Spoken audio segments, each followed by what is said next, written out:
பொறுப்பெடுத்து ஒரு ஆக்கப்பூர்வமான எதிர்க்கட்சியாக நாங்கள் உட்காந்து நாங்கள் தெளிவாக சொல்லிட்டோம், வில் பி இன் அப்போசிஷன் அப்படின்னு முதல் அறிக்கை விட்டது யார்?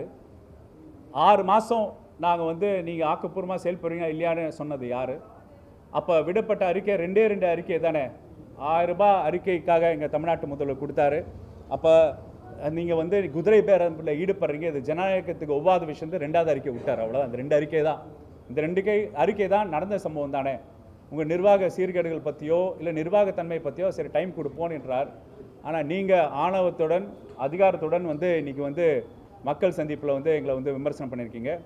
திராவிட முன்னேற்ற கழகம் என்பது உடன்பிறப்பு சக்தி, உடன் இருப்பு சக்தி, தமிழ்நாட்டோட பாதுகாவலோட சக்தி, தமிழோட முன்னேற்றத்தில் வளர்ச்சி பாதையில் 11.19 இரட்டை விழுக்காடு வளர்ச்சி கொடுத்தது. எல்லா வகையான மோசமான பொருளாதார சூழலையும் தமிழ்நாட்டை முன்னேறிய பாதையில் நம்பர் 1 ஸ்டேட்டை உருவாக்கியது. அதிகமான முதலீடுகள் ஈற்ற மாநிலம் நம் தமிழ்நாடாக இருந்தது. அப்போ உடன் இருப்பு சக்தி, உடன் சக்தி நம்மளோட திராவிட முன்னேற்ற கழகம். தமிழ்நாட்டோட உரிமைகளுக்காக எப்பொழுதும் குரல் எடுத்த திராவிட முன்னேற்ற கழகம் இருக்கிறது. நாங்கள் தான் தமிழ்நாடு உண்மையான சக்தி. நீங்கள் கேரளா கூட வந்தே மாத்திரம் பாடல, ஏன் பாஜக ஆள்ற மாநிலத்துக்கு கூட வந்தே மாத்திரம் பாடல. ஆனால் நீங்கள் வந்தே மாத்திரம் போட்டு தமிழ்தாய் வாழ்த்தை 3வது பக்கத்தில் தள்ளிட்டீங்க. தமிழ்தாய் வாழ்த்து பாடலாமா வேணாமான்னு நீங்கள் பாஜக மோடி பிரதமர் அவர்கிட்ட போய் நீங்கள் போய் கேட்டுட்டு பர்மிஷன் வாங்கிட்டு வரீங்க. அப்போ மக்கள் சார்ந்த உரிமைகளும் மாநில உரிமைகளும் தமிழருக்காக நீங்கள் என்ன சொல்கிறீங்களே, திராவிடம் ஒரு கண்ணு தமிழ் தேசியம் ஒரு கண்ணு சொல்கிறீங்களே. அப்போ வந்தே மாதரம் முதல்ல பாடி நம்ம தமிழ்நாடோட அடிப்படையான அரசு பாடல்களாக இருந்த நம்ம தமிழ்தாய் வத்தை 3வது இடத்துக்கு தள்ளியிருக்காங்களே, அதுக்கு எதிர்ப்பாக ஏதாவது ஒரு வார்த்தை கோச்சிக்க போகிறாங்க சொல்கிறீங்க. எங்ககிட்டது எங்களோட சுமையை உங்ககிட்ட கொடுத்துட்டோம். காங்கிரஸ் என்ற சுமையை உங்ககிட்ட கொடுத்துட்டோம், வச்சிங்க நல்லா. அந்த காங்கிரஸ் சுமை கொடுத்த உடனே நீங்கள் என்ன பண்ணியிருக்கணும், ஸ்வீட்டெல்லாம் சுகர் இல்லாத ஸ்வீட்லாம் வச்சுட்டு சர்வ் பண்ணுறதுக்காக ரெடி பண்ணிருந்த காங்கிரஸ் பெருந்தலைமையில் இருக்கும்போது ஒவ்வொரு தரையும் எங்கள் தமிழ்நாட்டு முதல்வர் பிரதமரை சந்திக்கும் போது காங்கிரஸோட எதிர்க்கட்சி தலைவர்கள் சந்தித்த ஒரு வழக்கம் நட்பு ரீதியாக. ஆனால் காங்கிரஸ் பெரும் தலைவர்கள் யாருமே சந்திக்காமல் வந்திருக்கீங்க. அப்போ குதிரை பேரம் ஈடுபடும் போது எங்களையும் கூட்டணி கட்சிகளும் எலெக்ஷன் நேரத்தில் என்னடா பாடுபட்டாங்கன்னா, எங்கள் கூட்டணி கட்சியில் இருக்கவங்க தான் உங்களுக்கு ஆதரவு தெரிவிச்சிருக்காங்க, அவங்களே சேர்த்து தான் நீங்கள் குறை சொல்கிறீங்களா?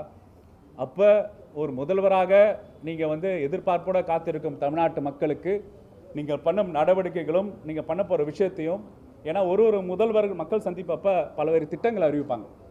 அதுதான் தமிழ்நாட்டோட வழக்கம். அது தமிழ்நாட்டு முதல்வர் ஒவ்வொரு பெரும் திட்டத்திலையும் பெரும் கூட்டத்திலையும் அந்தந்த மாவட்டத்துக்கு போகும்போது அந்த மாவட்டத்துக்கான திட்டங்களை அறிவிப்பாங்க. அது எதிர்பார்ப்போடு இருந்தாங்க மக்கள். நீங்கள் என்ன பண்ணிட்டீங்க, அதே ஒரு ரசிகர் மனப்பான்மை மக்களை இன்னும் ரசிகத்தன்மையோடு நீங்கள் சொன்னது தான் இன்றைக்கி மிச்சமாக இருந்தது. பொறுத்திருந்து பார்ப்போம். நான் வெளிப்படையாக உண்மையாக ஒரு நேர்த்தியான ப்ரெஸ் மீட்டை சந்தித்து மக்களோட குறைகளை கேட்கும் விஜயனா, இரவில் கரண்ட் கட்டில் குழந்தைகளும் பாதிக்கப்பட்ட ஒரு மருத்துவராக சொல்கிறேன், பாதிக்கப்பட்ட எத்தனையோ பேர் இருக்காங்க, அவங்களாம் உடனே பதில் சொல்லுங்கள். நன்றி, வணக்கம்.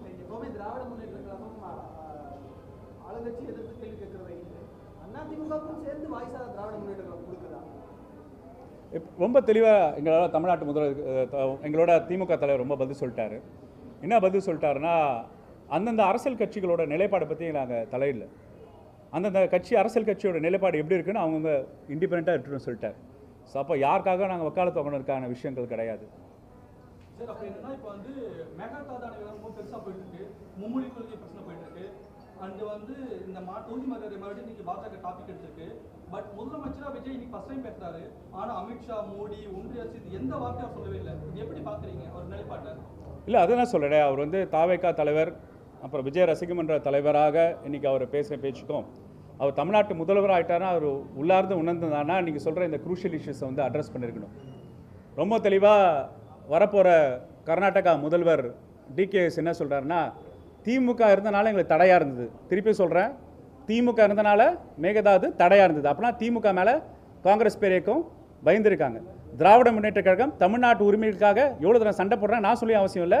எங்கள் பாரத்தை குறைச்ச காங்கிரஸ் என்ன சொல்லியிருக்கு, இன்றைக்கி அவங்க தலைவர் தெளிவாக சொல்லியிருக்காங்க.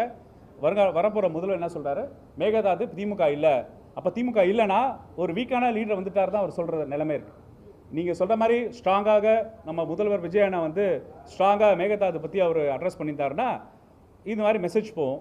ஆனால் அதை பற்றி வாயை திறக்கிறதுனால தான் இன்றைக்கி கர்நாடகா அவங்க வேலை போயிட்டுருக்காங்க. முதல்வர் பதவியேற்ற பிறகு முதல் முறையாக அவர் வெளியே வந்து பேசியிருக்காரு.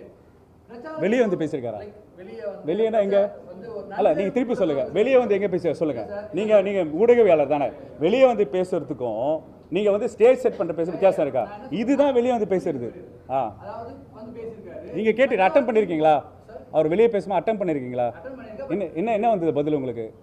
ரிப்ளை. அப்போ எப்படி வெளியே வந்து பேசலைங்களா? ஒரு ஸ்டெப் பண்ணி பேசியிருக்காரு. பிரச்சாரத்தின் போது பேசும்போதும் சரி, இன்னைக்கு பேசும்போதும் சரி, அந்த ஒரு எந்தூசியாசம் இருந்துச்சு. ஆனா வந்து தலைமைச் செயலகத்துல வந்து ரொம்ப சைலண்ட் மோட்ல இருக்காருங்கிற மாதிரி ஒரு கருத்து வெளியே வந்துச்சு. அதை நீங்க எப்படி பாக்குறீங்க? ஒரு தமிழ்நாட்டு முதல்வர் அவரோட மூட் ஸ்விங்ஸ் தான் பார்த்து அட்ரஸ் பண்ணுற பேட்டி எனக்கு கிடையாதுங்க. அவர் என்ன மூடில் இருந்தார் நமக்கு தெரியாது. ஆனால் நீங்கள் சொல்கிற மாதிரி அவர் வந்து வெவ்வேறு பேட்டர்னில் இருக்கிற மாதிரி தான் தோணுது. அதை நீங்கள் தான் அவர்கிட்ட கேட்டு சொல்லணும்.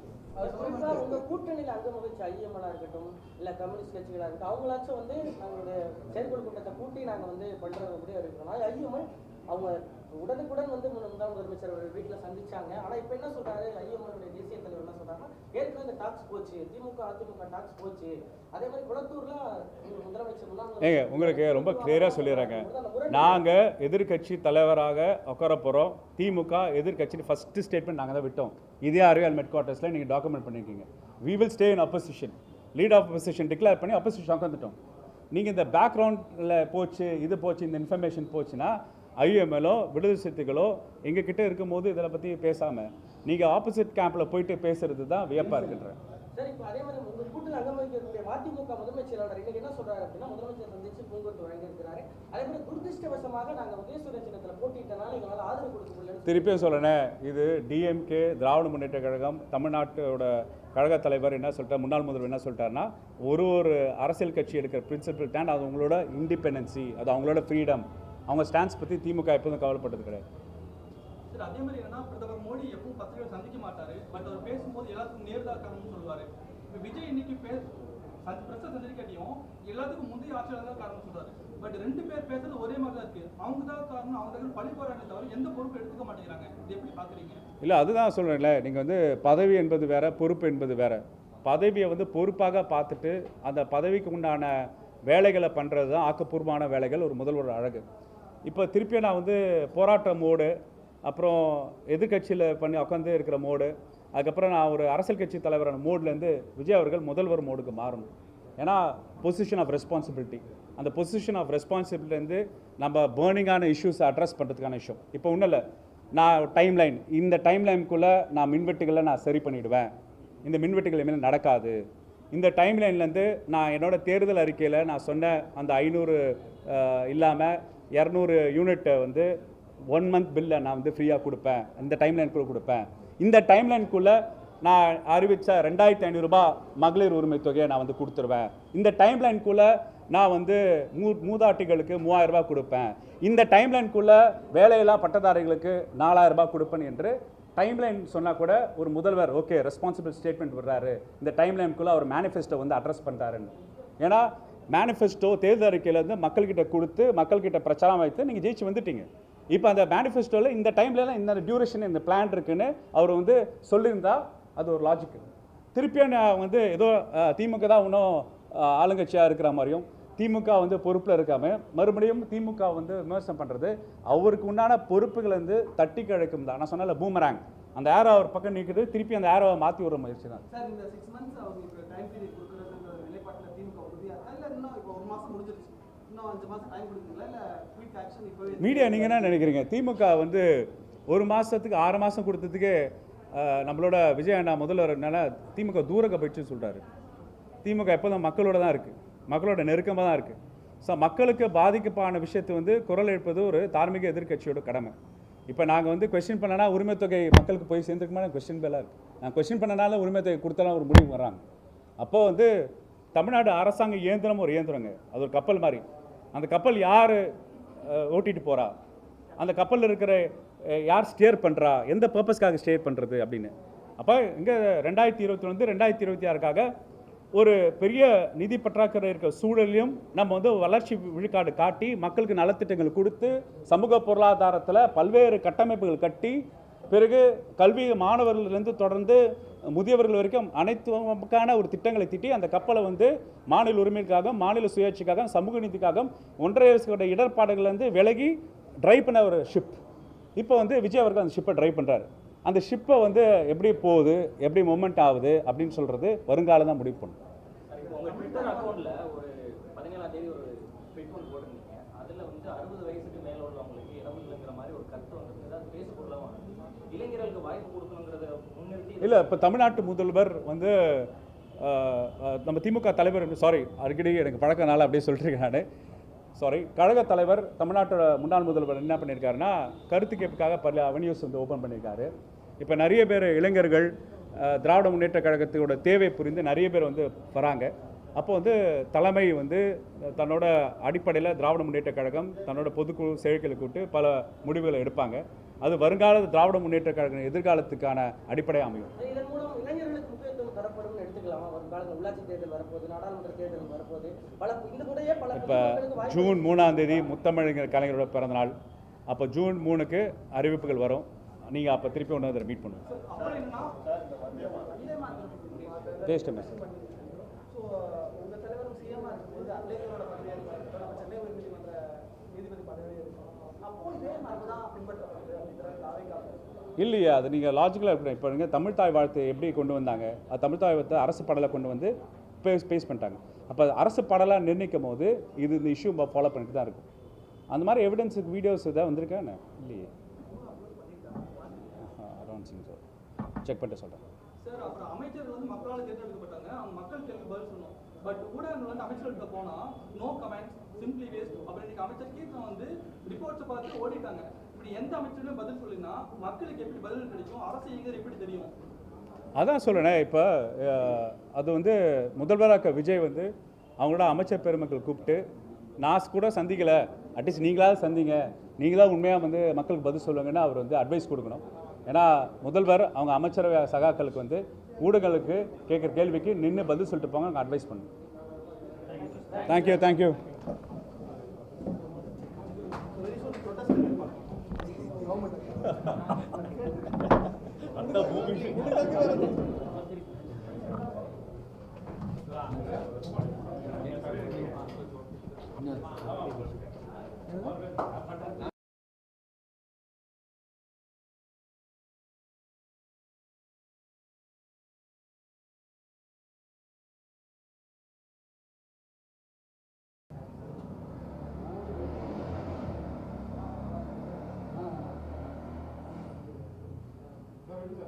ரெடியா போலாமா?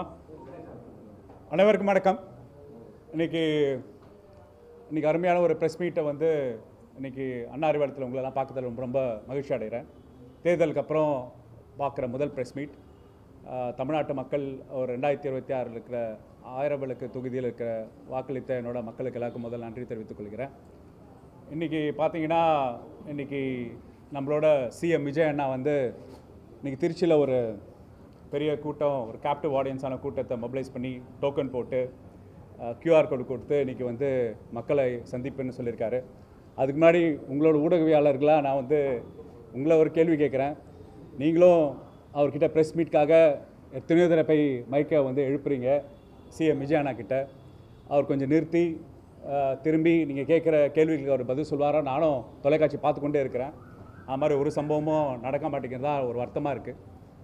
முக்கியமாக எப்பொழுதும் வந்து தமிழ்நாட்டு முதல்வர்கள் வந்து ஒன்றிய அரசு ஆளுகின்ற ஆட்சி இருந்தாலும் அதற்கு எதிர்க்கட்சியாக இருந்தாலும் முதல்வர்கள் பிரதமர்களை பார்த்து வந்ததுக்கப்புறம் பேரறிஞர் அண்ணா காலத்திலேருந்து தொடர்ந்து முத்தமிழர் கலைஞர், டாக்டர் எம்ஜிஆர் அவர்கள், அம்மையார் ஜெயலலிதா அவர்கள் வந்து ஏன் நம்மளோட அதிமுக பொதுச் செயலாளர் எடப்பாடி கூட அவர்கள் முதல்வராக இருக்கும்போது அதுக்கப்புறம் நம்ம தமிழ்நாட்டு முதல்வர் வந்து 2020 பொறுப்பேற்று மோடி அவர்களை சந்தித்த பிற்பாடு தமிழ்நாடு கோரிக்கைகளை வந்து கேட்டு உங்களெல்லாம் சந்திப்பார்.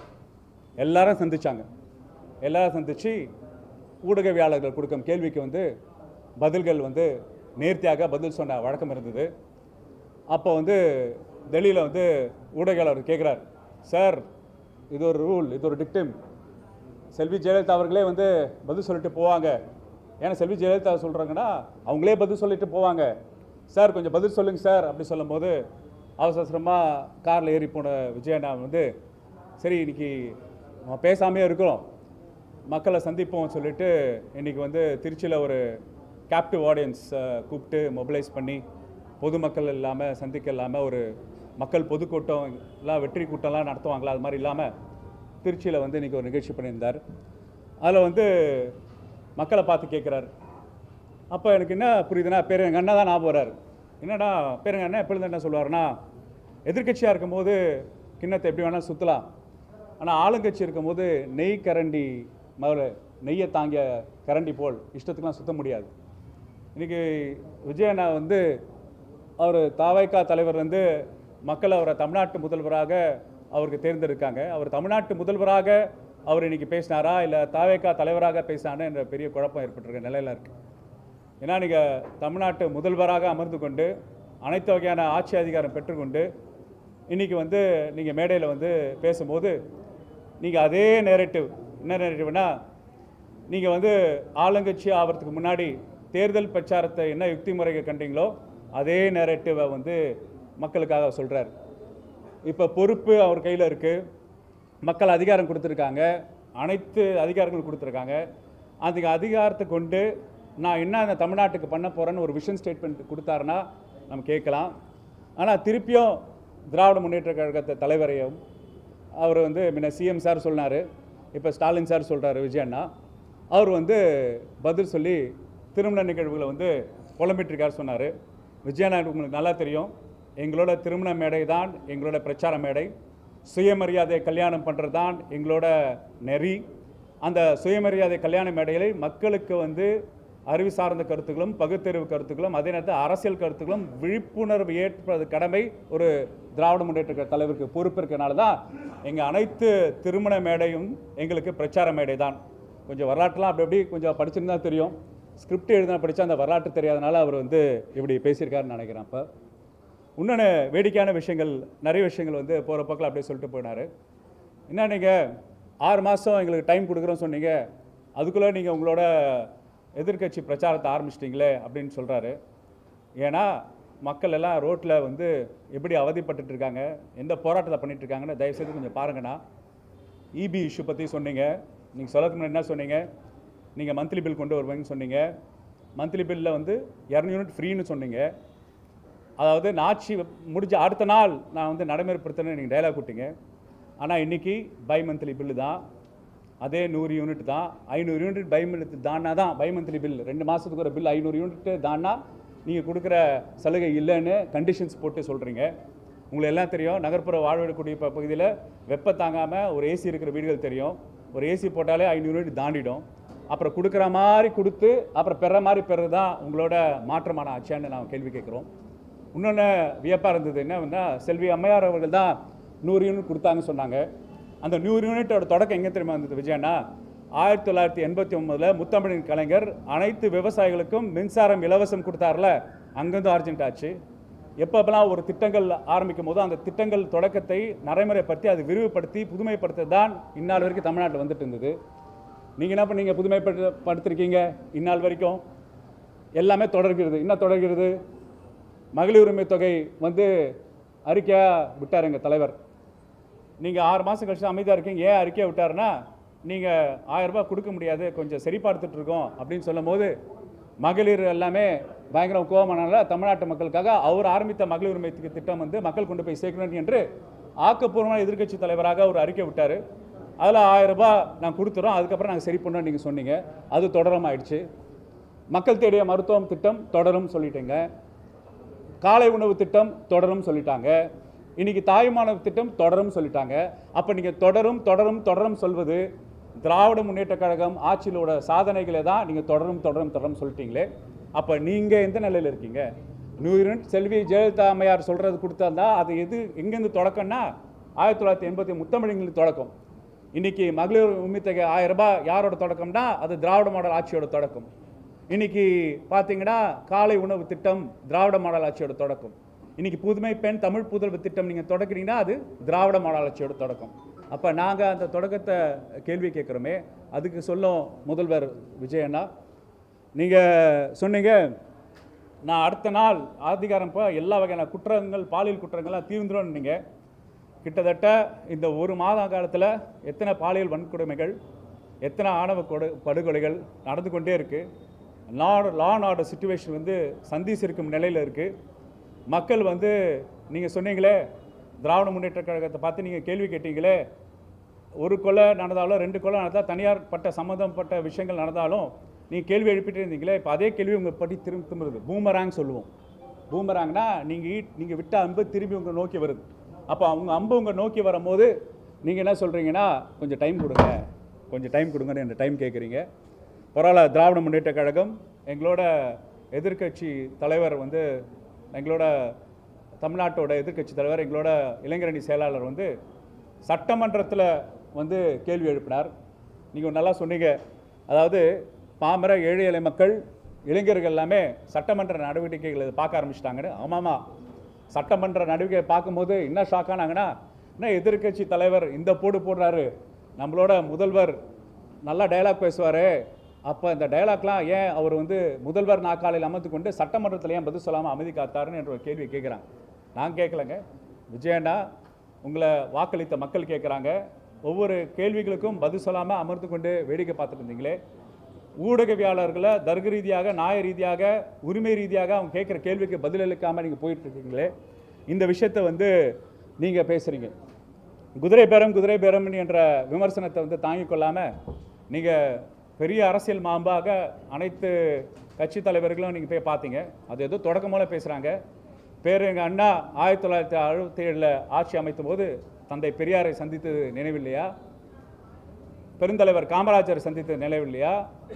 ஏன் நம் தமிழ்நாட்டு முதல்வர் முத்தமிழறிஞர் கலைஞர் அனைத்து அறிவுஜீவிகளும் அப்போ இருக்க அரசியல் கட்சி தலைவரும் ராஜாஜி உட்பட சந்தித்தது நினைவில்லையா? நீங்கள் சந்திச்சிங்க. ஆனால் நீங்கள் என்ன பண்ணுங்க, குதிரை பேரத்தை ஈடுபடுத்தல. அதிமுக ஒரு குறிப்பிட்ட ஒரு செக்மெண்ட்டை மட்டும் சந்திச்சு வந்துட்டீங்க. இப்போ அந்த சோஃபா மாடல் வந்து சந்திச்சு இருக்குது. இப்போ வந்து அதிமுகவுக்கு வந்து அமைச்சர்கள் பொறுப்பில் இருந்த முன்னாள் அமைச்சர்கள்லாம் தங்களோட முன்னாள் சட்டமன்ற உறுப்பினர், ஜெயித்த சட்டமன்ற உறுப்பினர்லாம் ரிசைன் பண்ணிட்டு சேர்றாங்களே. எதனால் சேர்றாங்க, எப்படி செய்கிறாங்க? அது வெளிப்படைமை தன்மையோட அது குதிரை பேரோட அரசியல் இல்லையா? அப்போ நீங்கள் என்ன பண்ணிட்டீங்க, விவசாய கடன் அப்படின்னு அதுக்கு வந்து நீங்கள் விவசாயிகள்லாம் போராட்டத்தில் ஈடுபட்டுறாங்க. அப்போ போராட்ட காலத்தில் இந்த விவசாயம் பெருமக்களை எல்லாரையும் நீங்கள் வந்து அதிகாரத்தை கொண்டு ஆணவத்தை கொண்டு இன்றைக்கி போலீஸ் வச்சு அப்புறப்படுத்திருக்கீங்க.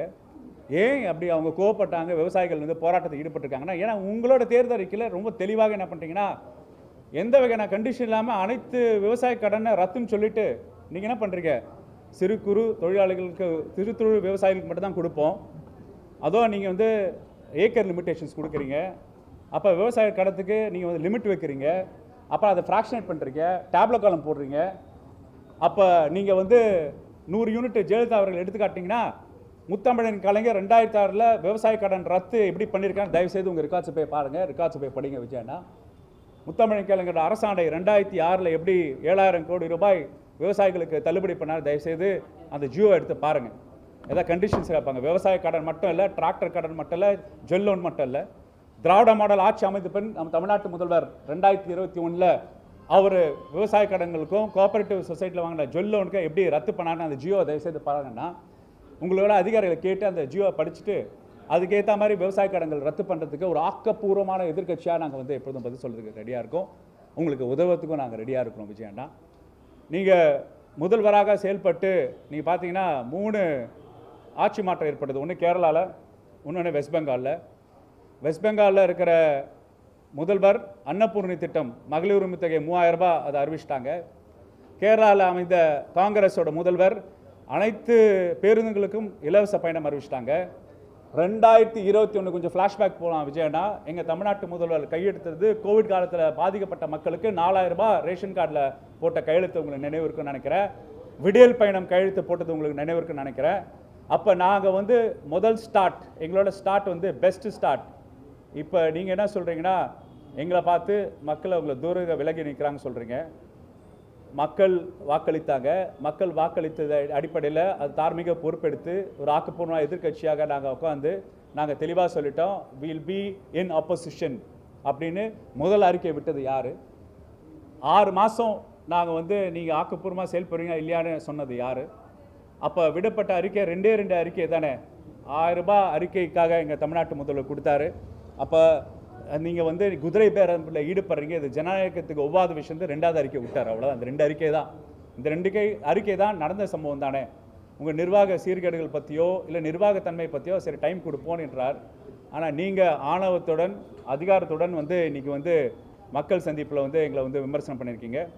திராவிட முன்னேற்ற கழகம் என்பது உடன்பிறப்பு சக்தி, உடன் இருப்பு சக்தி, தமிழ்நாட்டோட பாதுகாவலோட சக்தி, தமிழோட முன்னேற்றத்தில் வளர்ச்சி பாதையில் 11.19 இரட்டை விழுக்காடு வளர்ச்சி கொடுத்தது. எல்லா வகையான மோசமான பொருளாதார சூழலையும் தமிழ்நாட்டை வந்து முன்னேறிய பாதையில் நம்பர் 1 ஸ்டேட்டை உருவாக்கியது. அதிகமான முதலீடுகள் ஈற்ற மாநிலம் நம் தமிழ்நாடாக இருந்தது. அப்போ உடன் இருப்பு சக்தி, உடன் சக்தி